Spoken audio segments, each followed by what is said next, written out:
no, it's not what you think. Please wait.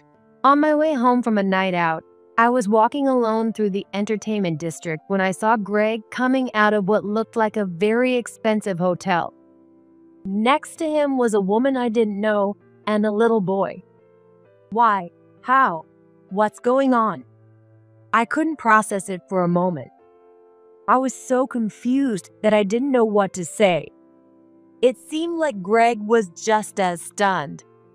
The bustling noise of the entertainment district filled my ears, making everything even more chaotic. "So you had a family. I'm sorry," I said, the first thing that came to mind, and then I quickly walked away. What am I supposed to do now? Did Greg change because he started a family with someone else? Trying to make sense of it all, I desperately walked away from the busy streets. Greg didn't come after me. My name is Karen Thompson, 35 years old. I work at a marketing firm, and though it's demanding, I enjoy my life. The company I work for isn't huge, but we get a fair amount of work. As a result, everyone, including myself, is constantly busy. Even so, I still find my work fulfilling. However, the stress of being so busy sometimes makes the whole company feel tense. I doubt there are many people who enjoy that kind of atmosphere. Being in such an intense atmosphere at work can sometimes become mentally exhausting. During those times, the one who always supported me was my husband, Greg. I first met Greg when we were both in kindergarten. He was in the same class as me. Neither of us were the shy type. After playing tag together, we quickly became friends. We played tag, hide and seek, drew pictures, and played with dolls. Pretty much every game kids love. Eventually, our parents also became close, and we started spending time together outside of kindergarten as well. We often played in the park near the kindergarten, or even went on family outings a little farther away. We continued to attend the same elementary and middle school. Although we had our share of arguments and even drifted apart at times, our relationship never really changed. We were just ordinary childhood friends. Nothing more, nothing less. That comfortable distance between us felt just right. However, that life didn't last forever. In our second year of middle school, my family had to move due to my dad's jobs. I remember feeling anxious about living in a new place. I was sad about leaving my friends. And most of all, I cried because I had to say goodbye to Greg, my childhood friend. "We'll see each other again someday." Greg said that, probably to comfort me as I sobbed uncontrollably. At the time, my middle school self took his words to heart. "Yeah, we'll meet again. Definitely," I replied, crying but trying my best to convey my feelings. Greg looked at me with gentle eyes. About 4 years later, I graduated from high school in the new town and enrolled in a local college. The thought of returning to live in my hometown filled me with excitement. By that time, I had already forgotten Greg's words. One day, shortly after I started college, I had a shocking reunion. There, on campus, was Greg. We noticed each other at the same time. Although we had grown and our appearances had changed, it didn't take long for us to recognize each other. That day, we decided to have dinner together. Because my last impression of Greg was stuck in our middle school days, I felt a bit nervous around the more mature version of him. It almost felt like I was talking to an older man I had just met for the first time. But it seemed I wasn't the only one feeling that way. Wow, you've really grown up. I was surprised. You too. Greg's eyes awkwardly shifted as he said that before he took a sip from his glass of water. Following his lead, I took a sip from my own glass. But that awkwardness only lasted at the beginning. As we talked, the tension melted away, and before long, we were chatting like we used to. Memories of seeing each other every day came flooding back, and my heart was filled with nostalgia. From that day on, Greg and I started talking frequently again. We began sharing meals, working on assignments together, and spending more and more time with each other. Our relationship didn't remain just a childhood friendship like it had been in middle school. About 6 months after our reunion, we started dating and entered a new chapter as a couple. Every day felt incredibly happy. I was thrilled to have reconnected with Greg, to have ended up at the same college, and to have found each other again. When we first started dating, I was on cloud nine, convinced that everything was destined. Looking back now, it's a bit embarrassing to think about. We graduated from college without ever breaking up and both found jobs. A few years later, when our careers had stabilized, Greg proposed to me. Of course, I had no reason to refuse. I accepted his proposal, and we happily became husband and wife. I wonder what kind of life awaits us from here on out. My heart was filled with excitement thinking about our life together. But little did I know that getting married would eventually lead to such pain. I never could have imagined it at the time. Greg's parents remembered me and congratulated us on our marriage. Naturally, my parents were thrilled as well. Our new life together was as wonderful as I had imagined. No matter how tired I was from work, coming home to Greg's warm welcome always made everything better. He became my rock. I often hoped that I could be some sort of support for him as well. But of course, I could never bring myself to ask him directly how he felt about me. Regardless, I continued living, leaning on his support. 2 years into our marriage, our daughter was born. We named her Amy. She's really adorable. She really is. Every day, we'd gaze at Amy in my arms, marveling at how cute she was. There was no other word to describe it but happiness. Both our parents and Greg's parents were overjoyed at Amy's birth. She's absolutely precious. Since we had rented an apartment near Greg's parents' house, they came over to our place as soon as Amy was born. Greg's parents smiled as they looked at little Amy. I'm sure they felt a deep happiness from Amy's birth as well. A year later, my maternity leave ended, and I started relying on Greg's parents to help take care of Amy more often.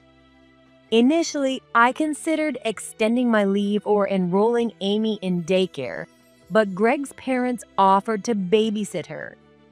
Though I felt guilty at first, after discussing it with Greg, we decided to gratefully accept their help. As a result, I was able to focus on my work, knowing that Amy was in trusted hands. I was nothing but grateful to Greg's parents. Of course, I made sure to cherish our family time after work and on my days off. Both Greg and I were committed to building a better home. But that wish didn't come true. 5 years after Amy was born, Greg's behavior started to change, which drastically affected our family dynamics. Hey, I told you to make sure this shirt was washed, didn't I? What? You never said that. Shut up. You were probably just spacing out. Just make sure it's washed by tomorrow. Greg's attitude had become domineering over time. He was no longer the Greg I knew. If you asked me what started it all, I couldn't tell you. The first sign that something was off was when Greg started becoming distant. What time will you be home tomorrow? Tomorrow? I'm not really sure. Okay, just let me know when you figure it out. Oh, sure. No matter what I asked, he seemed distracted. Sometimes it took multiple attempts to get a response from him. At first, I chalked it up to him being tired from work. But as time went on, it became clear that something else was going on. Have you been feeling tired lately? Huh? What? Why do you ask? Oh, I don't know. Just a feeling. It's nothing really. Nothing at all. Even when I tried to talk to him about it, his answers were vague and unconvincing. I thought that if he didn't want to share, there wasn't much I could do. So, I decided to give him some space and just keep an eye on things. But one day, Greg's tone suddenly became harsh, and he started lashing out at me. Are you even cleaning properly? Cleaning? What do you mean? Of course I am. Really? If you're cleaning, then why is my room such a mess? What? What are you talking about? You've always cleaned your own room. We agreed to that. I was completely caught off guard. We had always made it a point to stay out of each other's rooms, so his sudden demand that I clean his space left me bewildered. But Greg continued as if what he was saying was perfectly reasonable. This is why you're useless. You should take a cue from others around you. Take a cue? We agreed to stay out of each other's rooms. You can't just start criticizing me out of nowhere. Yeah, whatever. Just make sure it's done. Oh, and put my shoes away in the closet. The season's over. What? Are you serious? Greg said his piece and then left the house. I figured that if I did clean his room, he'd probably just get mad at me for invading his space. He could easily put away his own shoes. His behavior was unnerving, and I decided not to follow his orders. We were supposed to share household chores equally since we both worked, but somehow everything had fallen on me. When Greg came home, he'd either shut himself in his room or laze around in the living room. If I made dinner, he would complain and sometimes wouldn't touch it at all. I'd rather eat cheap instant noodles than this crap you call food. There's no need to say that. Even with Amy around, his harsh words had no filter. I tried to calmly reason with him, not wanting to scare her. But Greg wouldn't listen. You're so annoying. Forget it. I'm going out to eat. Wait. But Greg ignored my plea and stormed out, leaving the dinner table behind. Daddy, Oh, I'm sorry. Daddy's just really tired today.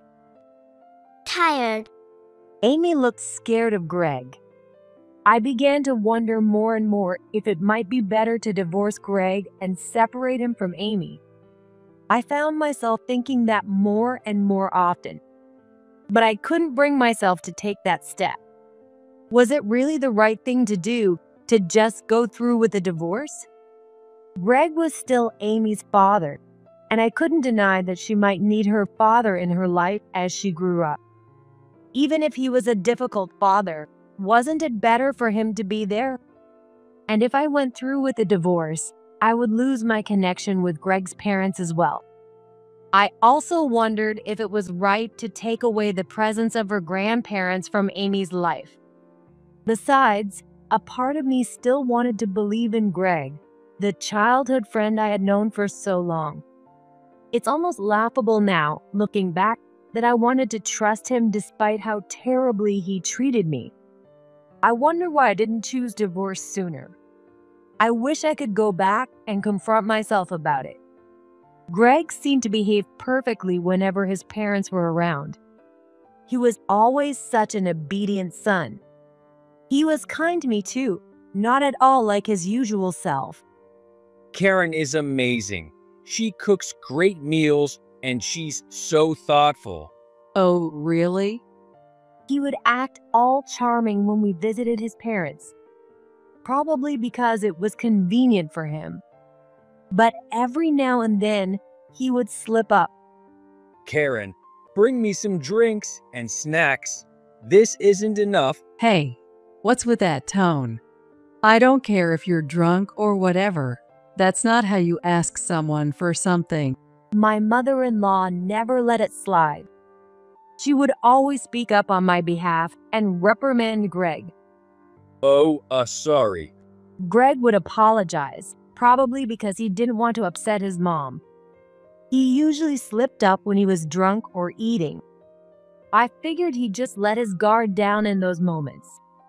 But since his attitude at home never changed, I felt like his apologies weren't really meant for me, but for his mother. He showed no signs of wanting to change and seemed to live however he pleased.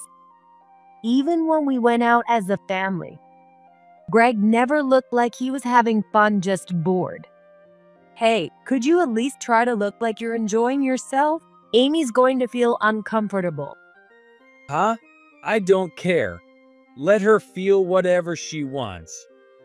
Why would you say something so cruel? I started to wonder what Greg really thought about our marriage and having Amy. On the day we got married, on the day Amy was born, didn't he feel the same happiness I did? I just couldn't understand what was going on in Greg's mind. His behavior only got worse over time. He frequently criticized my cooking, demanded I clean, and insisted that I show him more respect. I often found myself at a loss, wondering what on earth he was thinking. After living like this for about 6 months, I reached a breaking point. I realized I couldn't stay with Greg if he continued acting this way. I decided that I would either take drastic measures to change him or, if that failed, consider divorce. Greg, we need to talk. Huh?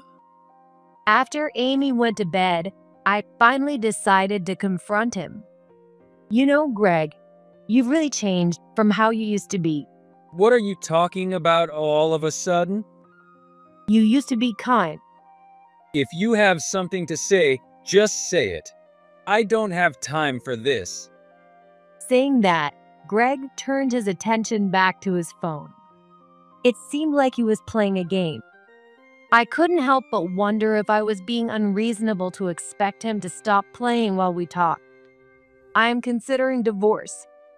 The moment I mentioned the word divorce, Greg's demeanor shifted completely. What? Divorce? I just don't think I can continue like this. If you're willing to change, I might reconsider. But if things stay the same, it's not good for Amy either. I'm sorry. I'm really sorry. I'll change, I swear. Just please, I don't want a divorce.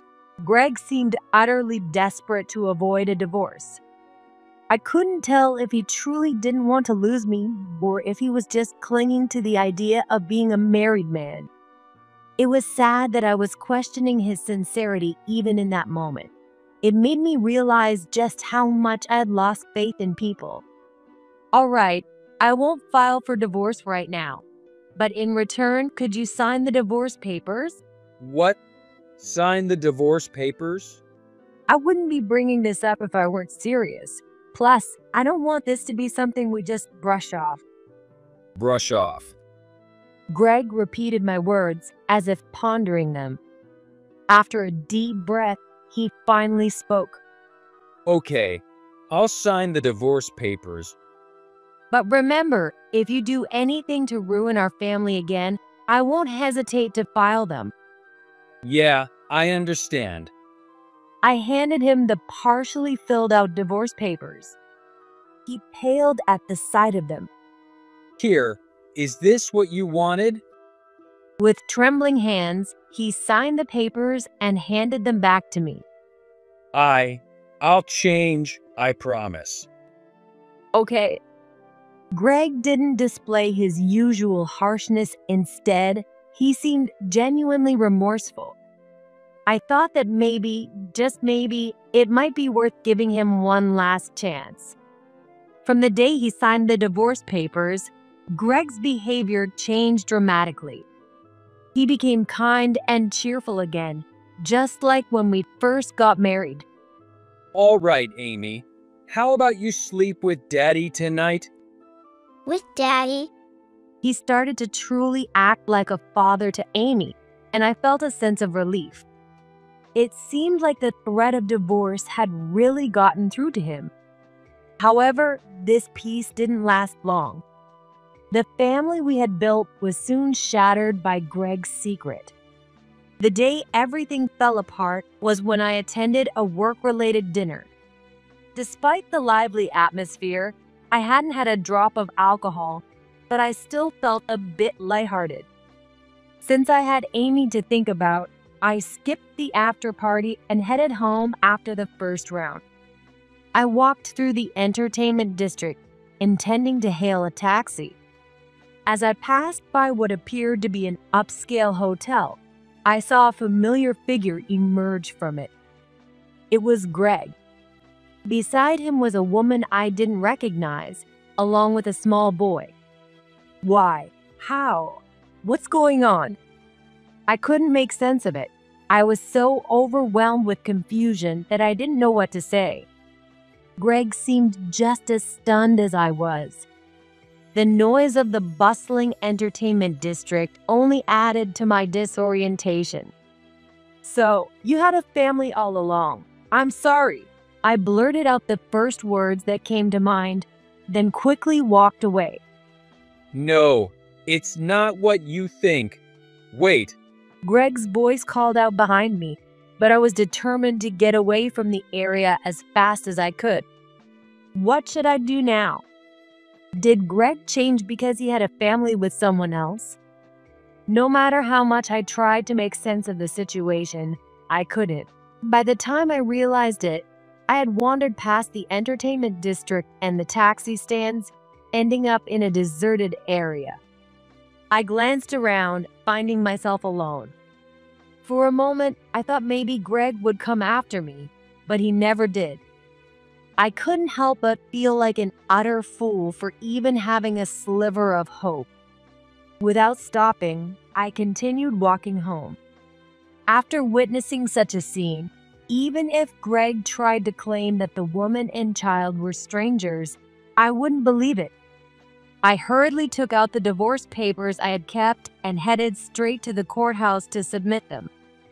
Just like that, our marriage was over. It felt strangely anticlimactic, and I was left with an indescribable feeling.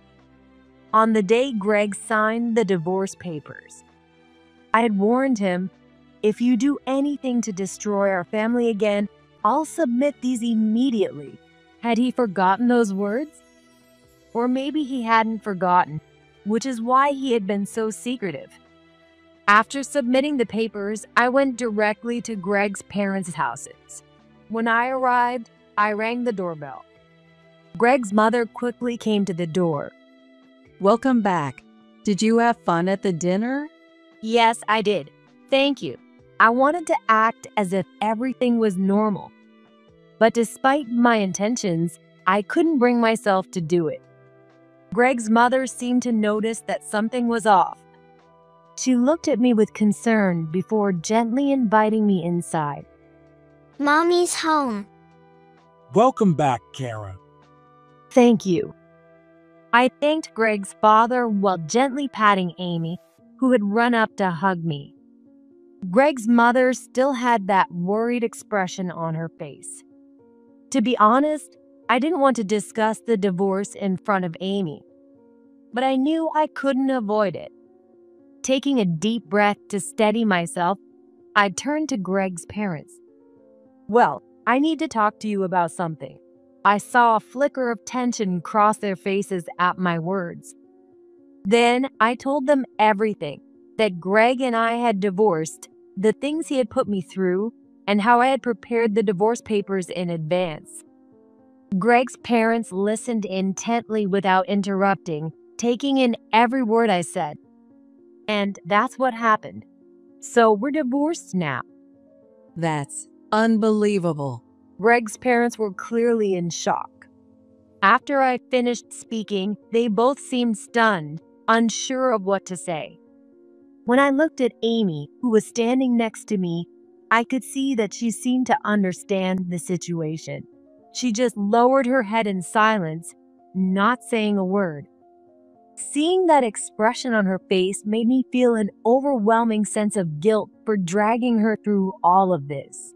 I was truly sorry for putting her in such a situation. I'm so sorry. I can't believe our son. No, please, it's not. I don't even know what to say. It's just so shameful. We'll definitely have a serious talk with him. Greg's father said that, and Greg's mother quickly chimed in to apologize. Please, you're not to blame. They had done nothing wrong. I quickly told them not to feel guilty, and I continued. For now, Amy and I will stay at a hotel tonight. We'll probably move into an apartment starting tomorrow. I wish we could offer you a place to stay here, but with him possibly coming back at any moment, it's too risky. When you get to the hotel, or when you move into the apartment, make sure you let us know, okay? I'm worried for both of you. Thank you so much. It warmed my heart to feel as though they genuinely saw Amy and me as their own family. I quickly booked a hotel and headed there with Amy in a taxi. Mom, what's going to happen now? Don't worry about anything, Amy. I promise I'll protect you. I hugged her tightly, trying to reassure her. No matter what, I couldn't let her suffer. The more I looked at her, the stronger my resolve became. That night, Greg didn't contact me.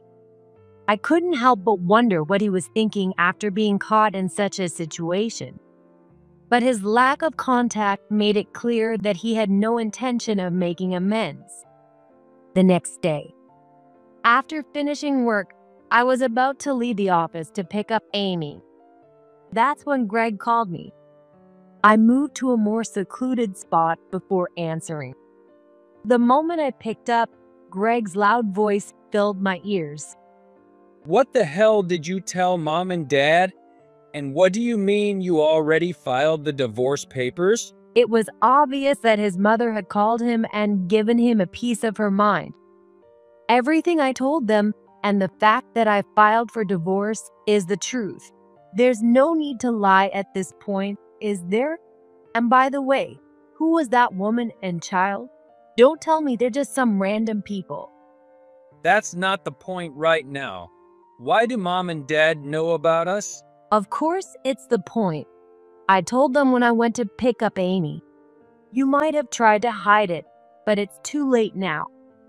I told you I'd file the papers if you did anything to break our family, and naturally, your parents were going to find out eventually. How could you not see that? But, I don't accept this divorce. I was so astonished by his response that I was momentarily speechless. Whether you accept it or not doesn't matter. I've already filed the papers.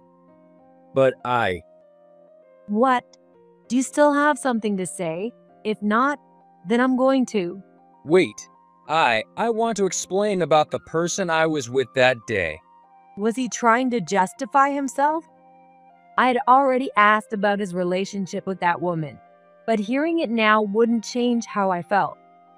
Still, I realized this might be the last chance I had to talk with Greg.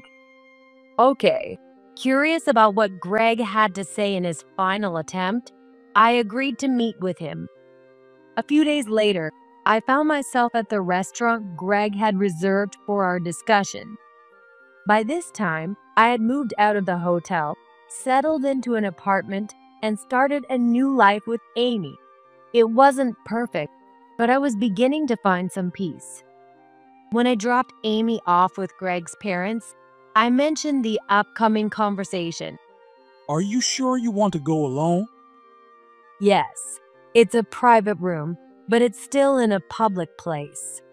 If anything happens, I'll ask the staff to call the police immediately. Please do that. And if anything else comes up, don't hesitate to contact us. We're on your side, Karen. Their words brought me genuine comfort. I arrived at the restaurant a bit early and was shown to a private room. Just in case, I discreetly activated a recorder and tucked it away in my bag.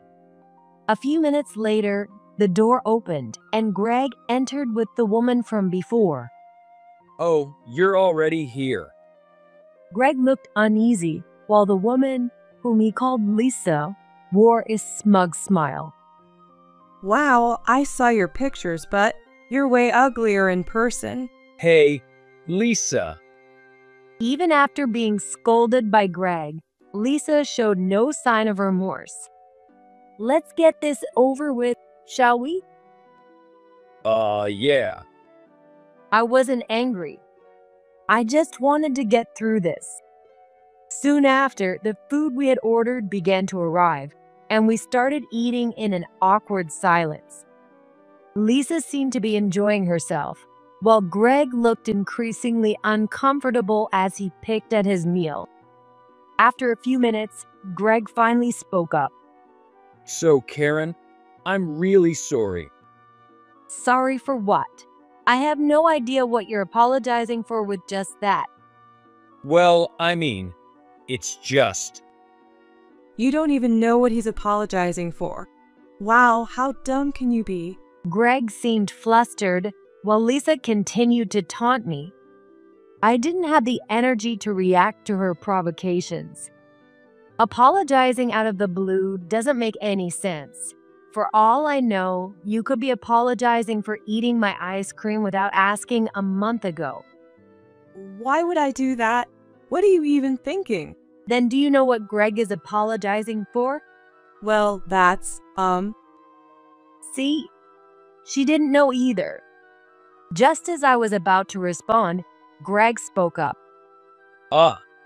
I'm really sorry for all the trouble I've caused, for not taking care of our family, and for saying all those horrible things to you and Amy.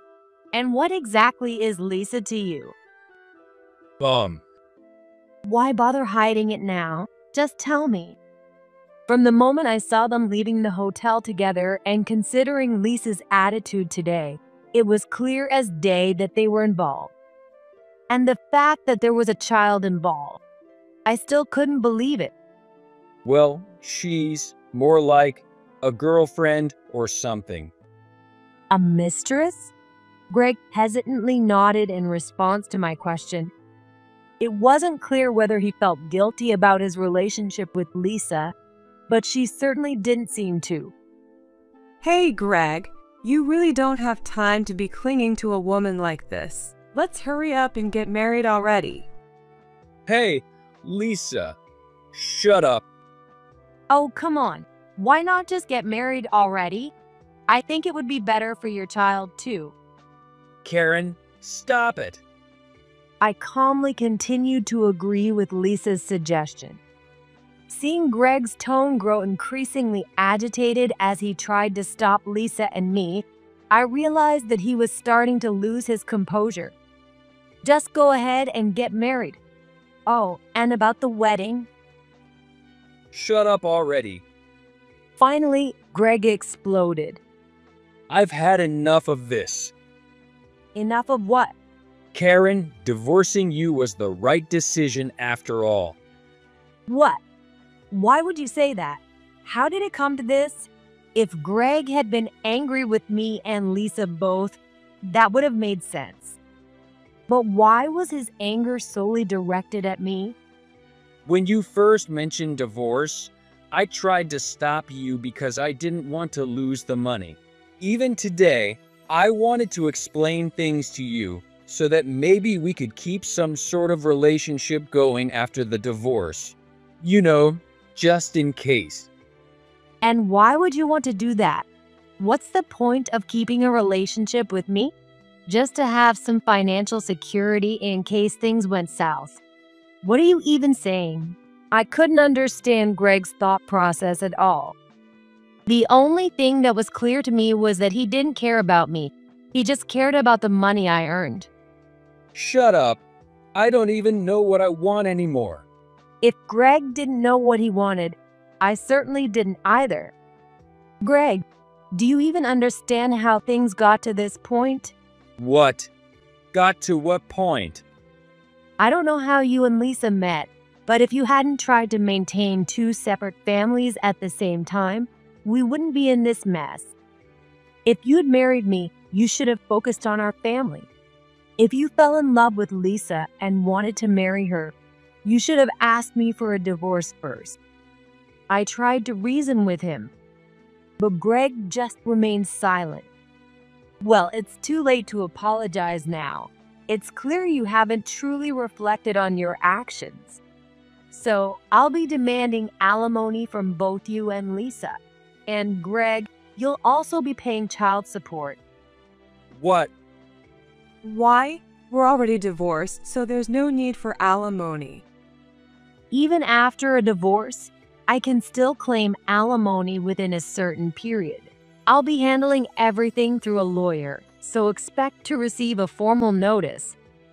Greg had said they didn't have much money, but that wasn't my concern. I was determined to ensure they understood the gravity of what they had done by demanding the alimony and child support they owed. Wait, we told you we don't have money, and we have a child too. Yes, and so do I. You've done whatever you wanted until now, so think of this as your consequences catching up to you. Well, that's all I have to say. Hey, you old hag, stop right there. As I was about to leave the private room, Lisa called out to stop me. But it wasn't me who put an end to her outburst, it was Greg. Lisa, that's enough. We'll pay. But Think about it. If we pay, we won't have to deal with her anymore. It's better to just pay up and be done with it rather than drag this out, right? Greg's words, treating me like the villain, made my blood boil. However, it was true that paying would end our direct involvement with each other sooner. Lisa seemed to accept Greg's reasoning and stopped complaining. As I had planned, I had my lawyer send them a certified letter demanding compensation and child support. Soon enough, the payments started coming through. Once all the money was paid, our ties would be completely severed. Though it would take some time, I couldn't wait for that day to arrive. But things didn't go as smoothly as I had hoped. One weekend, while I was at home, the doorbell rang.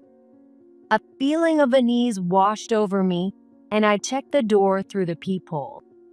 Standing outside were Greg and Lisa, both looking angry. I hadn't told them where I was living. So how did they find out? The thought that they might have been watching me made sweat break out across my forehead. Ignoring them would only mean they'd come back again. And I didn't want to disturb my neighbors. After taking a deep breath, I opened the door. What's going on? Karen, so you are living here. Please, I'm begging you, can you reduce the alimony and child support? please, we really can't afford it anymore. So that's what this was about. They wanted to lower the payments. It was pitiful. I can't do that. And just so you know, the child support isn't for me, it's for Amy. I already asked for less than the usual amount, but if we reduce it even more, it will only hurt Amy. Can't you see that? But we have a child too. That's your problem. And frankly, you're the one who chose to have another child. Don't drag us into your mess. What did you just say? As expected, Greg was furious. He was likely upset about the "you chose to have another child" part, but it was the truth. Listen, It was clear they weren't going to leave until I agreed to reduce the payments. As I was trying to figure out how to get them to leave, I heard a voice from behind me. Hey, what's going on here? Dad, It turned out that Greg's parents had come over to visit that day.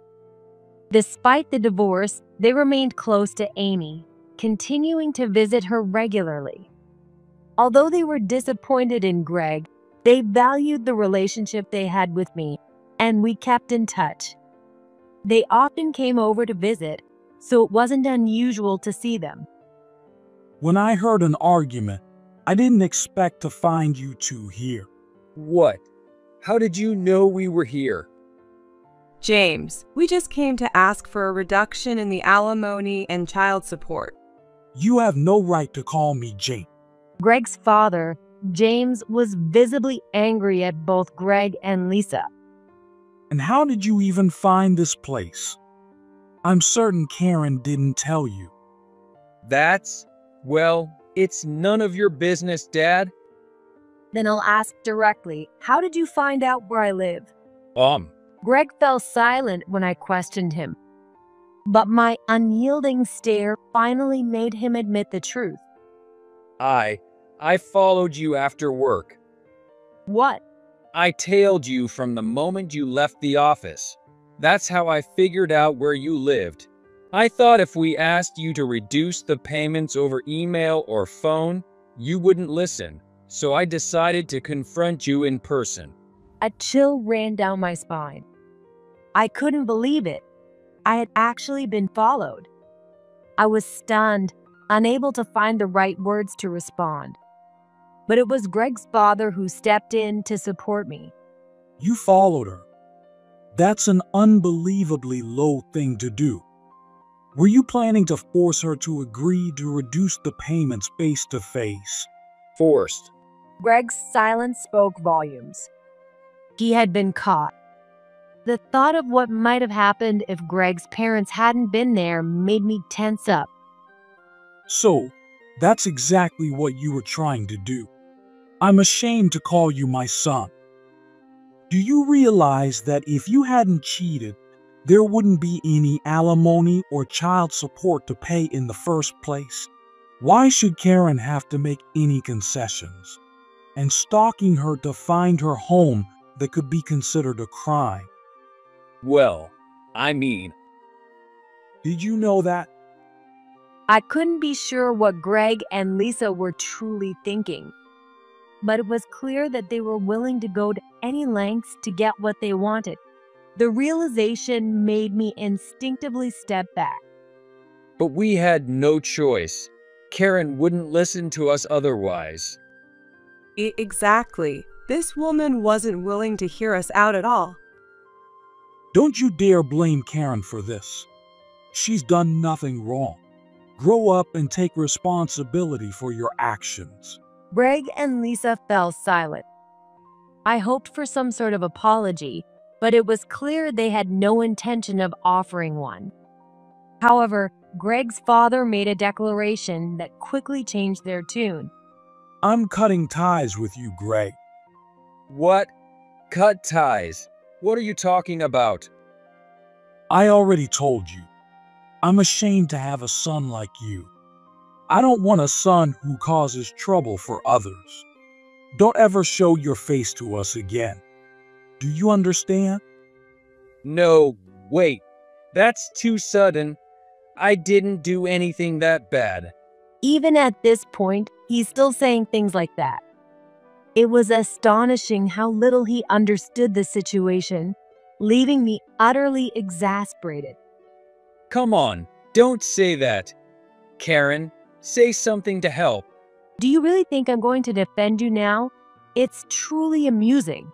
Even in this situation, you're still living in a fantasy world. I have to admire that level of delusion. What? How dare you talk like that? Greg was just saying something normal. Normal? Don't make me laugh. What James said was perfectly reasonable. Though they looked like they wanted to argue, I continued without pause. Anyway, don't show up in front of me again. And I'm definitely not reducing any of the alimony or child support.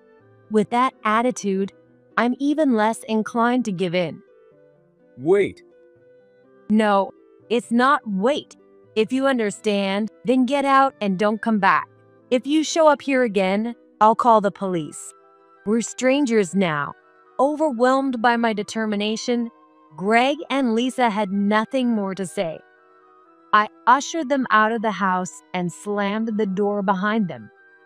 I half expected them to cause a scene outside, but they left quickly. I later heard that Greg and Lisa broke up. I found out when Greg sent me an email asking to get back together. Please, let's try again. Naturally, I had no intention of responding positively. I replied, letting him know that if he sent me another email, I would forward it to his parents. After that, the email stopped entirely. I have no idea what happened to the two of them since I cut off all contact. However, the alimony and child support payments kept coming, so I assumed they managed to get by somehow. After Greg and Lisa discovered where we live, Amy and I moved closer to Greg's parents. That said, they're not technically my in-laws anymore. To put it bluntly, they're just strangers now. Yet, despite that, they continue to care for us. My own parents had asked me to return home, but I refused. Moving back would mean quitting my jobs, and Amy had already settled into her school. She was growing into a lively, healthy elementary school student. Despite the turmoil in our family life, Amy had grown up strong and happy, thanks in no small part to Greg's parents. I couldn't help but feel incredibly grateful for the support I had received from those around me. With that gratitude in mind, I continued to focus on both work and household responsibilities, determined to give Amy the best life possible.